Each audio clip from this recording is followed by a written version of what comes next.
Hey folks, this is Jim Cobb from Survival Weekly.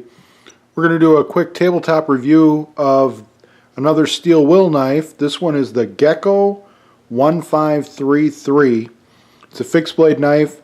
As I said before, I'm really a big fan of steel will.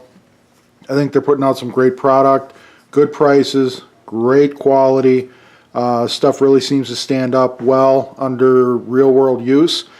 The Gekko 1533, as I said, it's a fixed blade knife, obviously.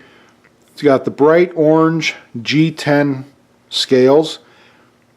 I kind of waffled back and forth on whether I wanted the bright orange or not. And I kind of like the idea because, you know, you set the knife down when you're out in the woods, it's easy to misplace it. It's easy to, you know, you kick some leaves over accidentally and suddenly your knife disappears. With the bright orange, that's not going to happen.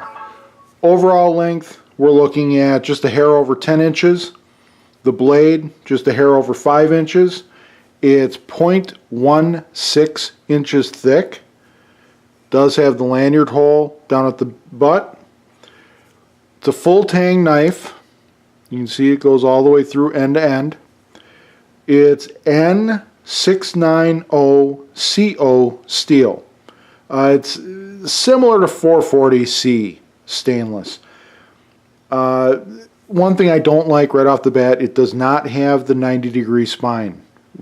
Many of us in the prepper and survival world would like that 90-degree spine so we can strike it against ferro rods. That's not going to happen here. I do wish they would put a 90-degree spine on more of their knives. If I had one complaint about steel will in general, it's just they don't tend to do the 90-degree spines. Let's see, you can see that the handle has an interesting shape to it. It's got a little bit of a curve. It's got some contour here. The scales themselves have some texturing to them. It's a very comfortable handle. It's very comfortable to hold and use. It does have a little bit of jimping on the spine here. I know some people like it, some people don't. I tend to like it. It does come with a very good quality formed leather sheath. You'll see that there's no retention strap or anything like that, but it holds it solid. It's not going to fall out.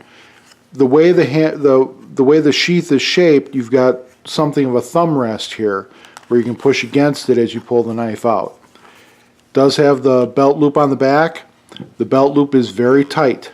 You're not going to be able to put, you know, a real wide belt through this belt loop. Maybe after it's stretched for a little bit you might be able to, but as it stands right now it's not going to take a very wide belt. I do like the sheath. I don't like that. I wish the belt loop was a little bit larger. Overall, I really like the Gekko 1533. There are other Gekko models with different color handles, things like that. I really like this one. It's a very good size, very useful. It's not so huge that it feels cumbersome. It's not so small that you can't baton firewood as needed. The handle's very comfortable. It's not a huge knife in the handle area. It's not, your hand doesn't feel like you're holding onto this giant log. Overall, I really like it. I'm looking forward to taking it out this weekend, play around with it outside, see what it does, and I will post a follow-up review with my findings at that time. Right now we're just doing a tabletop introduction, so to speak, let you know what's on tap. This was the Gekko 1533 from Steel Will Knives. Jim Cobb, survivalweekly.com. You guys have a good day.